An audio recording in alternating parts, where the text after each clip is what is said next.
jelek ya, coba aja nih ya. Apanya? Itu tulisan di belakang nih, sumpah jelek banget gitu. Nggak biar ya. Jelek gitu. Nyopot lagi, masang lagi. Enggak lah, ngapain dipasang, dibuang aja langsung. Ya udah, biarin. Nyangkut. Nyangkut yang.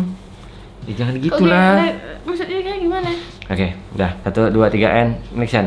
Om Swastiastu. Jangan gitulah, terlalu Bali banget openingnya. Oke. Yeay, welcome back to my YouTube channel. Please jangan dikasih aja yang channelnya Puspa yang please. Ya nanti kamu kan seperti biasa, kamu kan suka ngebacot sendiri tuh yang berjam-jam tuh. Enggak, sekarang nih. Enggak. Please. Enggak ya. Kamu sayang sama suami. Iya, maksudnya jangan ya. Ini karena pembahasannya terlalu berat nih yang. Emang bahas apa? Ya udah kamu ikutin aja alurnya. Oke? Oke. Nah, sebelum video ini dimulai aku cuma mau bilang ini videonya no cut no edit.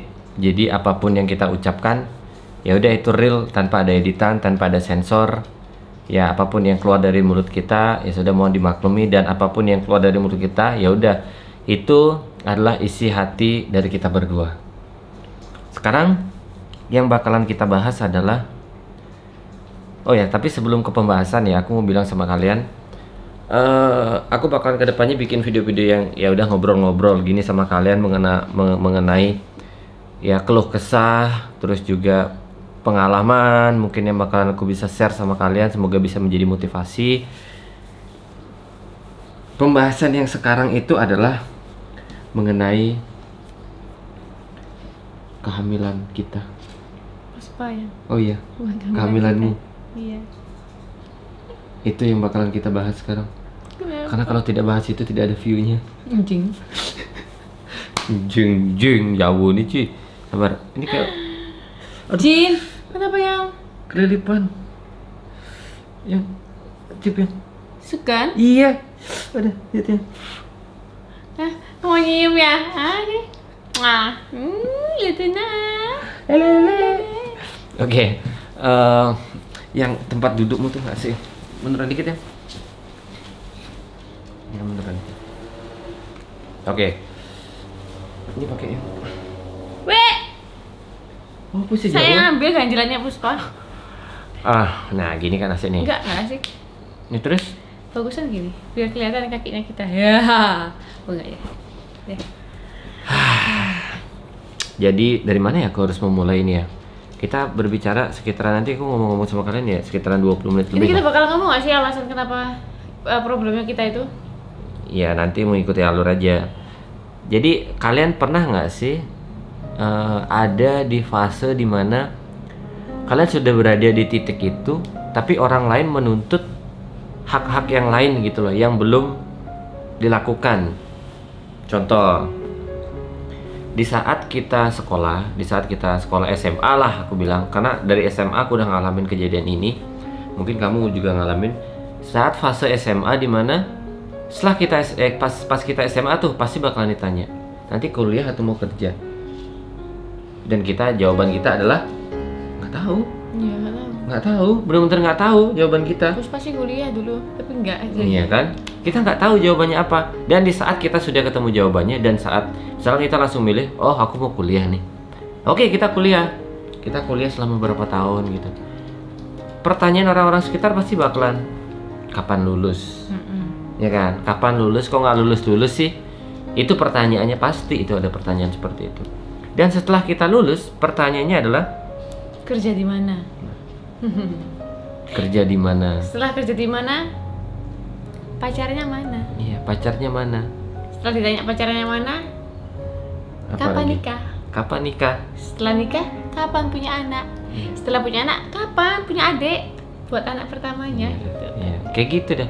Jadi bisa dibilang kita harus bisa menerima semua pertanyaan-pertanyaan seperti itu, karena itu adalah pertanyaan yang sangat wajar.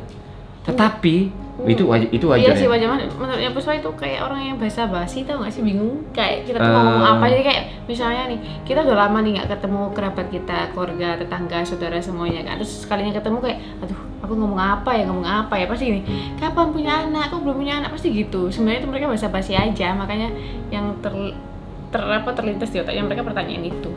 Sampai kemarin itu jujur, aku sempat pulang kampung. Ini ya, aku nggak sebut pulang kampung di mana ya, karena aku udah pada tahu lah. Jadi aku sempat pulang kampung. Di sana ada keluarga besar lah anggapannya, keluarga bener-bener itu keluarga tuh ngumpul jadi satu gitu loh karena upacara penting di rumah. Ada satu orang udah tua lah, aku nggak mau bilang itu siapa. Ada yang nanya, bener-bener nanyanya tuh, kok sampai sekarang nggak punya anak sih? Wah, aku langsung bener-bener, wah anjir, nggak tahu kenapa yang darahku dari di bawah nih langsung pus, gitu langsung naik. Wah anjir, tapi aku ngeliat dulu, wah ini orang tua nih yang ngomong nih. Aku harus hargai nih orang tua yang berbicara. Ini kalau anak kecil yang ngomong kayak gini atau anak muda, tamparan udah langsung, pes gitu. Tapi aku, oke, ini orang tua, aku harus ngomong yang baik. Tapi sebelum itu banyak pertanyaan juga yang seperti itu. Tapi nggak tahu kenapa titik puncakku tuh yang kemarin. Makanya aku bikin video seperti ini nih. Mungkin karena kemarin tuh cuacanya lagi panas juga, capek kan sayang. Lagi ini kan, enggak, kan? soalnya pertanyaannya itu kapan punya anak? Kalau orang-orang lain itu udah hamil belum? Maksudnya kayak halus gitu loh. Kapan pulang? Udah hamil belum? Ini nggak ada nanya kapan pulang, sama siapa pulang. Tiba-tiba langsung, kok nggak punya anak? Dan ngomong cowok lagi. Terus. Wah, aku langsung tes gitu. Aku langsung bilang, ya belum ada rezeki. Aku bilang gitu. Ya belum ada rezeki, mungkin bukan rezekiku, mungkin rezekiku adalah uang untuk saat ini. Aku gituin ya bener. Oh, berarti sama kayak yang di negara ya? Iya kan? sama. Di negara tapi lebih sadis tuh. Kok nggak punya anak? Si Pauline aja udah punya anak, masa kamu nggak punya anak gitu katanya. Anjir. Terus aku jawab besok aku punya anak. Ya kalau Puspa jawabnya besok punya anak gitu karena besok kalau nggak karena dia udah terbiasa ngomong maksudnya ngomong sama keluarganya dia tuh kayak ya udah ngomong jawab ya nyeplos. Tapi kalau aku tuh kayak aku harus ngeliat nih siapa yang aku ajak ngobrol nih. Oh ini kayak orang tua nih kayaknya saudara banget nih, harus hati-hati. Ini kayaknya ini harus hati-hati gitu loh. Makanya kemarin tuh dia ngomong gitu, aku langsung bilang tes. Ya mungkin belum rezekiku untuk saat ini mungkin uang, belum bukan anak. Aku bilang kayak gitu bener-bener. Wah aku langsung ceritain tuh ke bibi-bibiku, aku harus ceritain ke siapa ya, ke ibu aku ceritain nggak ya? Enggak kayaknya. Aku ceritain ke bibiku, aku bilang gini diginiin Putu no. Ya udah Putu jawab kayak gini. Ya udah emang biasa deh kayak gitu. Ya maksudku di sini adalah bentar, padahal dia punya anak cewek juga ya? Dia punya anak cewek juga. Ya maksudku gini aja. Aku nggak ada masalah sama keluargaku baik-baik semua, fine semuanya. Cuman pertanyaan-pertanyaan yang seperti itu tuh bikin kita malah kepikiran akan program kehamilan yang sebenarnya kita lakukan saat ini.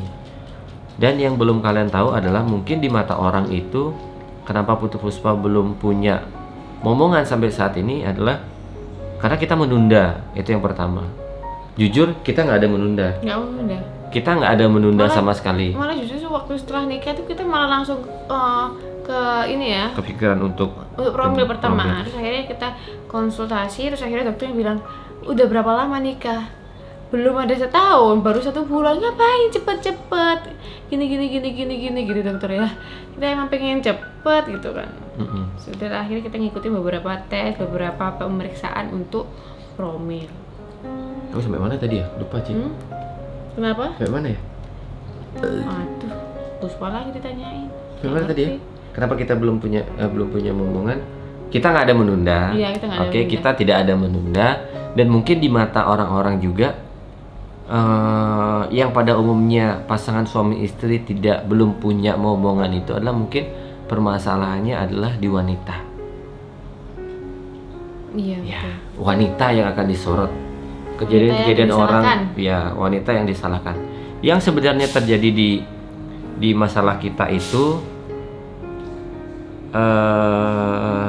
aku sebenarnya agak berat sih untuk nge-share ini. Tapi ya sudahlah, tidak apa-apa. Ini mungkin sedikit pembelajaran juga, mungkin bisa dibilang ya gimana Putu dahulu mungkin karmanya sekarang ya aku juga nggak tahu itu. Ya mungkin ini aku sedikit berbagi juga sama kalian juga yang mungkin ada pejuang garis 2 atau mungkin yang mau menikah dan menghadapi siklus yang seperti ini, yang sama yang saat ini kita rasakan. Dan ya bermasalah itu sebenarnya aku bukan divonis ya, aku mengalami beberapa gangguan di organ reproduksi dan sudah 8 bulan yang lalu kalau tidak salah aku menjalani operasi, dan itu aku tidak share ke sama sekalian, dan orang tuaku pun nggak ada yang tahu kalau aku operasi. Baru taunya setelah operasi. Baru taunya enggak ya? Nggak tahu. Ibu masa nggak tahu? Nggak tahu. Sumpah? Iya. Oke. Nggak ada yang tahu, makanya aku tidak nge-share ke siapapun karena takut mereka kepikiran juga. Kita sendiri berinisiatif, ya udah deh aku operasi deh. Alhasil aku dioperasi di bagian sini, kanan dan kiriku robek. Jadi kalau aku mandi itu kayak matanya ketutup gitu. Kayak gitu tuh. Kayak iki anime sipit matanya. Ya, aku udah menjalani operasi, dan ini mungkin bisa dibilang lagi tahap penyembuhan. Nggak penyembuhan sih, lagi tahap ini jadi cerita awalnya itu kita konsultasi kan, kita udah itu jangan usah diceritain. Enggak, mau ngasih tahu omongan dokternya. Oh iya boleh. Jadi kita konsultasi di rumah sakit yang udah cukup terkenal di Bali kan ya. Itulah gitu. Terus kita konsultasi akhirnya Puspa dicek semuanya normal, dari USG sampai dimasukin ke dalam tuh normal semuanya. Terus dokternya nyaranin kalau emang mau cepet, saran saya sekalian yang cowok dites gitu kan. Pas dites kan ini pertama kalinya kan, pasti untuk yang promil pasti tahu lah tes sperma, analisa sperma. Ya itu habis itu udah keluar hasilnya kan, besoknya harus akhirnya kita kirim ke dokter itu tadinya dokternya itu langsung ngomong ke kita itu secara langsung ngomong gini, wah ini enggak gitu ceritanya. Iya. Enggak sayang. Pertama Puspa kirim dulu ke WhatsApp, habis gitu kita bikin janji, terus kita datang ke sana. Iya. Bukan itu dokter yang mematahkan. Yang mana? Bukan. Jadi benar ceritanya Puspa. Setelah itu aku langsung pengetesan. Setelah pengetesan dapat hasil, dan pas keluar hasil kan aku bisa baca tuh. Karena aku sering baca yang kayak gitu, maksudnya jenis gitu aku baca dapat. Wah anjir, kau ingat aku waktu di rumah tukar Badung langsung nangis, tutup pintu, nangis. Jadi aku cuma sama Bubu. Aku inget banget tuh aku cerita sama Bubu.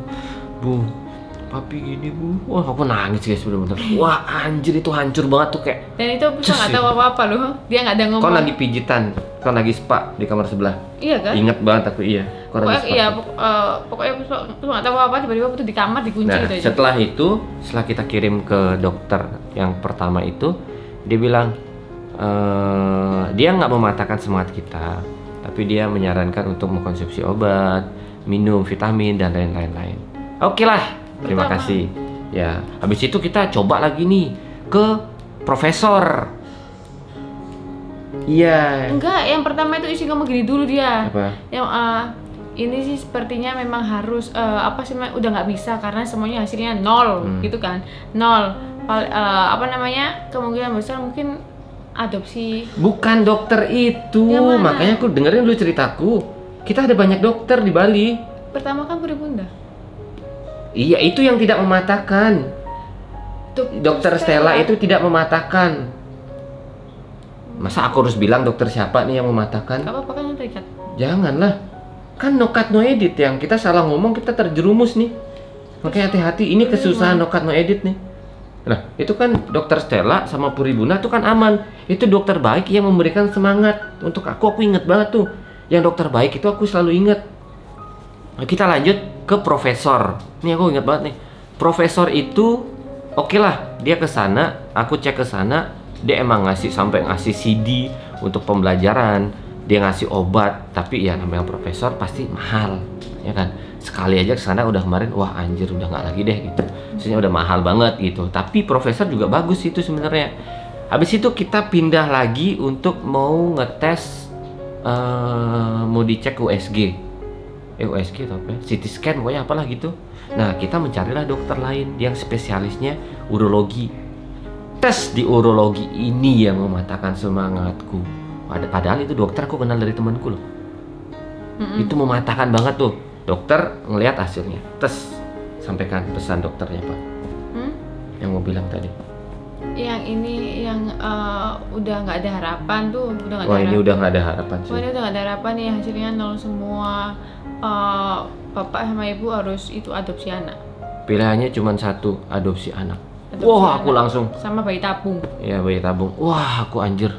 Loh. Ya maksudnya kenapa harus adopsi anak? Kenapa nggak ada pilihan lain gitu loh? Nah, semenjak dari situlah kenapa kita tidak pernah lagi untuk konsultasi di Bali. Kita nggak konsultasi lagi. Wah, karena aku benar-benar trauma banget tuh guys sama dokter-dokter yang benar-benar ngematahin gitu. Akhirnya aku datanglah ke Bocah Indonesia.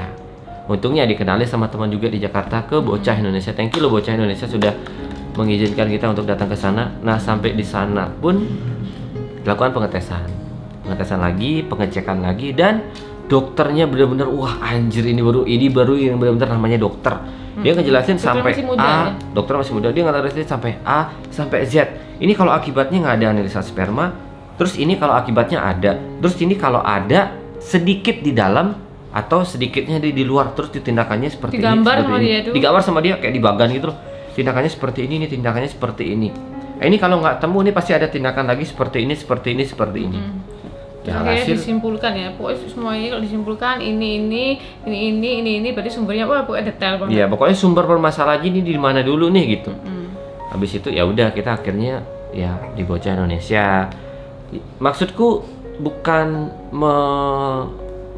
menggiring opini kalau di Bali itu kurang bagus. Enggak kurang bagus. Bagus. Banyak juga dokter-dokter yang bagus seperti yang aku bilang di Puri Bunda itu yang ngasih benar-benar ngasih motivasi.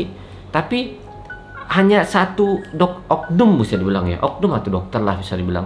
Dia spesialis urologi yang benar-benar mematahkan semangat untuk pejuang garis 2 gitu. Nah, untungnya kita ada Bocah Indonesia. Ada Bocah Indonesia.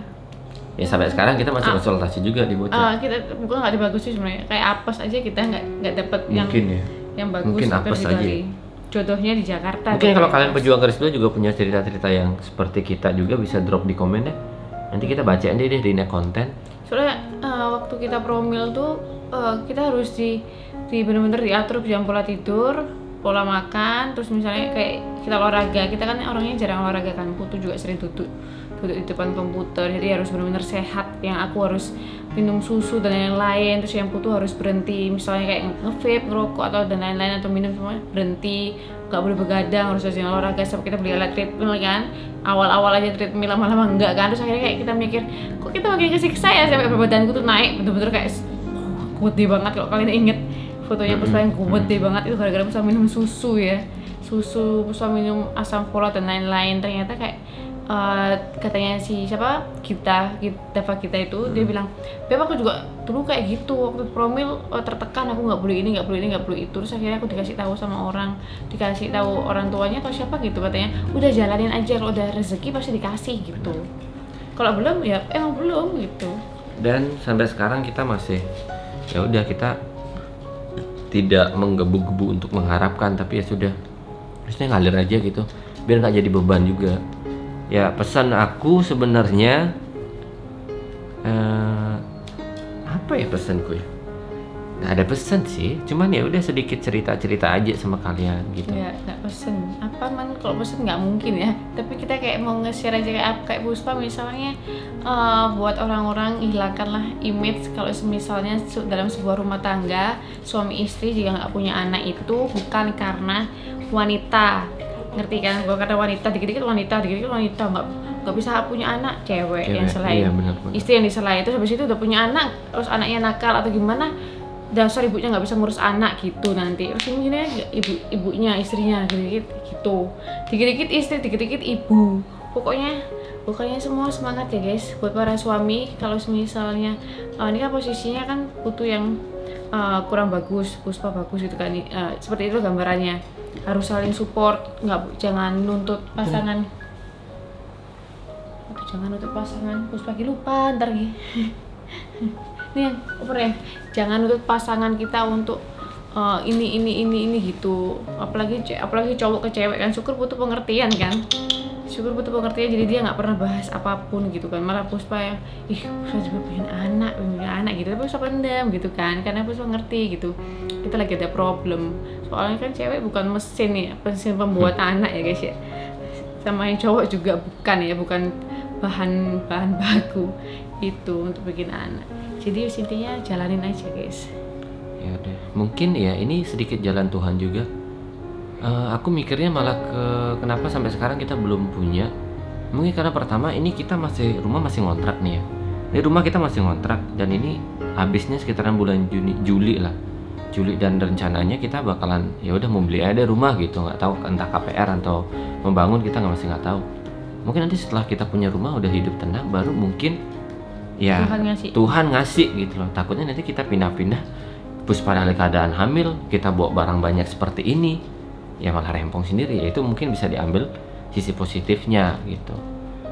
Ya biar kita nggak kepikiran, ya udah kita enjoy aja. Makanya kita bakalan liburan ke Korea atau Jepang. Semoga ya. Semoga guys, ini adalah salah satu salah satu dream life-nya Puspa bakal kewujud guys, meskipun nggak di tempat yang pengen Puspa kesana gitu. Nggak apa-apa, yang penting Puspa bisa ngerasain salju, megang salju, terus Puspa bakal tiduran di salju. Oh iya, nanti mungkin kamu bisa bikin konten compare outfit di luar negeri, Korea, Jepang. Kan barang-barang udah ada tuh.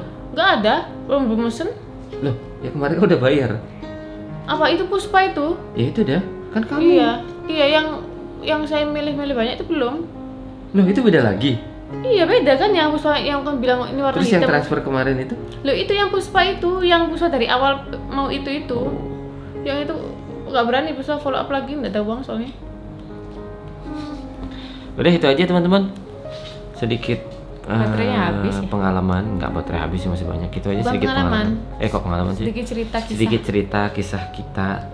Oh ya, kita juga mau ngucapin buat teman kita yang sudah melahirkan. Siapa? Ya Nyok dong.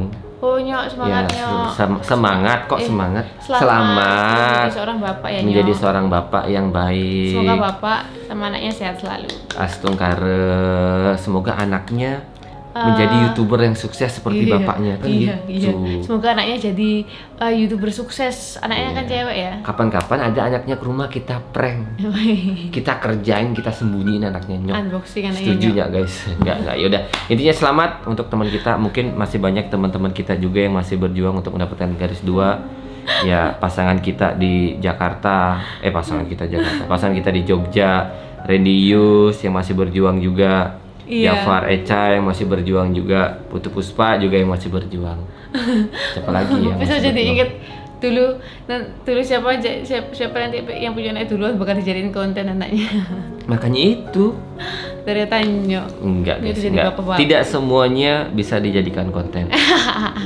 Itu harus digarisbawahi. Tidak semuanya bisa dijadikan konten. Tapi banyak yang dulu saja di konten anaknya. Ya, tapi kan tergantung persetujuan dari orang tua. Iya sih. Kalau orang tua oke boleh deh jadiin konten. Besok aku punya anak dari lahir D1, D2, D3, D4 tuh jadiin konten. Biar balik modal. Si goblok balik modal. Betul. Betul yang emang harus gitu yang. Hidup itu butuh pencitraan, butuh sensasi. Kalau nggak ada sensasi tuh nggak laku ya kan? Iya kan?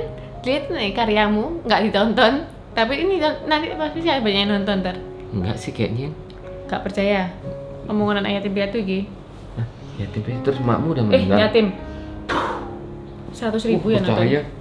100.000 ya nonton gini. Udah, gitu aja. Sampai ketemu. Mungkin nanti kalau kalian penasaran kita pengen ngebahas apa, drop deh di komen. Nanti kita bakalan bahas konten. Mungkin seminggu sekali kita bakalan bikin ya ngobrol-ngobrol singkat ini sama kalian, biar kalian juga nggak hilang, biar penontonku setia di YouTube juga nggak hilang. Nggak seperti dia nih nggak pernah ngupload. Apa nggak pernah ngupload? Kalau misalnya disiapin kamera 3 kali nggak disiap-siapin. Emang kamu bikin apa? Lu kan Puspa bilang sih siapin aja kamera, nanti Puspa random aja bikin konten. Kenapa belum bikin challenge? Gak mungkin nggak ada orang. Pasti ngoceh kalau gitu nge-vlog Puspa ujung-ujungnya. Ngoceh aja, kamu kan pintar ngoceh sendiri tuh. Nah iya, disiapin kameranya 3 kali Puspa. Ini siapin. Enggak, elek ya, suka Puspa. Oh ini gradingnya bagus loh ya? Enggak, gradingmu aneh. Lipstiknya jadi itu salahin layar, makanya aku mau beli layar. Layar disalahin. Bener yang? Layar tuh udah bagus, maksudnya di layar tuh udah bagus, di handphone beda. Layarnya kurang kalibrasi. Nggak penting pembahasan gini, nggak bakal paham kok. Udah, thank you semuanya. Jangan lupa like, comment, subscribe. Sampai ketemu di video selanjutnya.